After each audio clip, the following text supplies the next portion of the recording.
What's good, everybody? It's your brother, Man Black, the most toxic, most dangerous black man on the internet. And I'm black up in your face again with some more pro black commentary. So I see that Alex Jones is ordered to pay a couple of $1 million to the families of the Sandy Hook mass shooting. And I'm glad he has to do that. I'm glad for that. I'm glad that he's being penalized for the BS that he put out there. So for those who don't know, Alex Jones is a very popular radio host. He's a well-known conspiracy theorist. He's put out some of the biggest conspiracies out there. Not all of them are right, and some of them have just been a little just weird and strange. But he put out there that Sandy Hook massacre never happened, that those kids were never shot or murdered, that was all crisis actors, and that those parents never lost any children.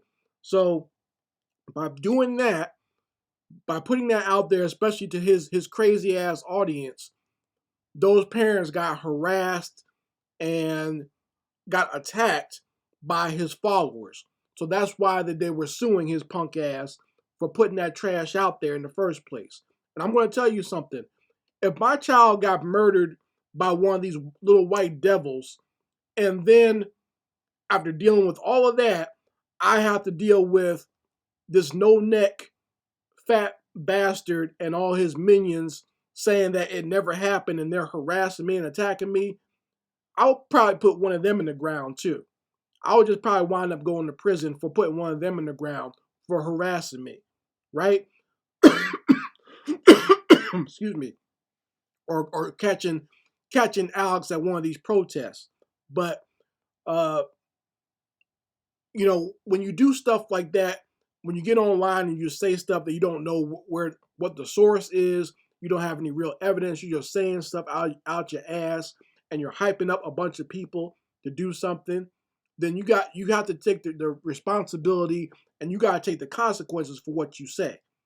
I have no problem with people being conspiracy theorists or saying what they want to say. I'm probably a conspiracy theorist myself, but I'm willing to deal with whatever consequences I have to deal with. So, just like I said, but you just have to be careful with the stuff you say out there. And I've never been one of these people that believe that a lot of these mass shootings were not, that just didn't happen, that you just had crisis actors, okay? I think most mass shootings do happen. The conspiracy that's involved is what happens after it, okay? Because a lot of people think that the actual shooting is fake. It's not fake, all right? These demons will go ahead and just do an actual shooting. They don't have to pretend to kill people. And killing children is almost something that a lot of these demons get off on. So they're going to go ahead and do that. And because that's going to scare people more than anything, seeing a bunch of children dead. So the conspiracy part of that happens after the fact. They're not making up children getting shot. They'll just go ahead and actually do that. This government or whoever has no problem with murdering people. No problem with causing mass death. So don't think that a lot of these shootings are made up or bombings are made up or whatever. All that stuff is real. That's how you get your point across. Like, they even said it in that movie. What was that movie? I think it was The Long Kiss Goodnight, where they were going to set up a terrorist bombing to get money for national defense. And they asked him, "You're going to fake it? You're going to fake a bombing?" And he said, "Well, listen, I don't know how to fake a bombing. I don't know how to fake a terrorist bombing. We're just going to have to do the real thing and get what we want out of it." So that's if you think there is a conspiracy with a lot of these attacks or bombings or shootings, that's where the conspiracy comes in. It doesn't come in with, they don't have to fake or pretend to do that stuff, okay? They capitalize off the chaos of what comes afterwards. So anyway, back to Alex Jones. His bitch ass got sued for saying all this stuff and putting these families in danger with his nonsense. And what was funny to me was I watched some parts of the trial. His dumb ass was actually still going on the radio and talking trash about the judge. He was talking trash about the jury. I think he even called them all like pedophiles, like they were part of some pedophile ring. Like, he actually said that about the jury. I'm like, really, dude? Like what did you expect the end result of that to be? Like, what like if I was on trial for anything, I wouldn't even talk about that on my radio program. It's best, like your lawyers usually tell you not to do that. But he just can't help himself. That's why I think there's actually something mentally wrong with that fool. Not not making excuses for him, but I do think there's actually something mentally wrong with him. Like he just can't help himself but to spew bullshit. Either that or he's just one of these people that once he gets in front of his audience, they hype him up and he just can't control himself. It just spills out of his mouth like diarrhea.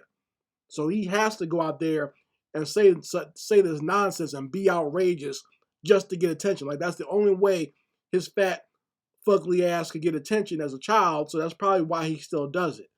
It's just be as outrageous and loud and an asshole. So that's why he keeps doing it. He can't help himself. So he kept talking trash about the judge, the jury, the other lawyers, and of course they pulled up the radio program. They pulled up all this dirt on him. They pulled up a lot of his text messages to his own lawyer, and they just destroyed his ass. And it was easy work to get money out of him. Now he keeps claiming that he's broke and doesn't have a lot of money because like his wife divorced him, but they found that he's been trying to hide his money in other companies and in other funds and stuff like that. But they found that money. Now I don't know if they're actually going to get the 48 million or whatever they charged him with, because I think he's actually going to they're actually going to plead it down a little bit as far as the actual number of money he's actually going to have to pay out. But he's going to have to pay something. I know that. But I don't know if that's actually going to hurt him in the long run because he just get on the radio and spew some more garbage and has enough gullible people who just give him money. So I'll be honest, I used to listen to Alex Jones way back in the day, like way back in like 2007. But I noticed once the racism aspect started picking up on his show, like as soon as Obama started getting like attention, Alex Jones's racism started showing. So I stopped fucking with him then. And then also, I noticed a lot of inconsistencies in his nonsense. Like he kept, for the longest time, I remember he was pushing people to get silver, to get gold coins, and all this other stuff, right? He was pushing all that, get this stuff, because this is what's going to be worth money when the dollar crashes, whatever, right? But when you actually show up to his website, he doesn't take silver, he doesn't take gold, he takes credit card payments or he takes cash. You see what I'm saying? You got to give him money if you want to sign up for InfoWars. You can't just give him some gold coins or some silver. You see what I'm saying?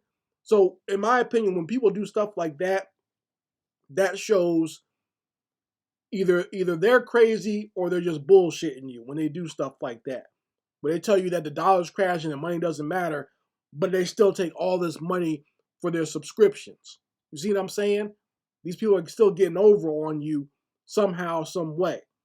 But he made sure that he made all these millions of dollars. He's not, when he's paying up for this lawsuit, he's not paying in silver and gold. He has to pay in money and dollars.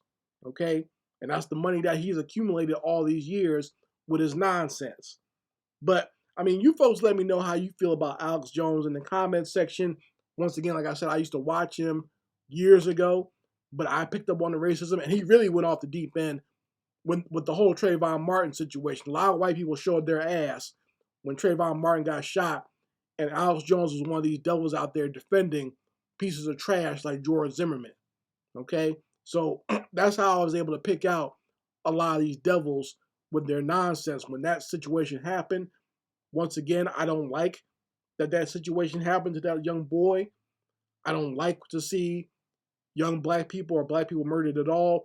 But a great way to tell if the white person you're dealing with is a racist is just wait to see what their reaction is to one of those situations. And they'll tell you everything you need to know. Anyway, Mad Black, and I will be back with my foot on these devils' back.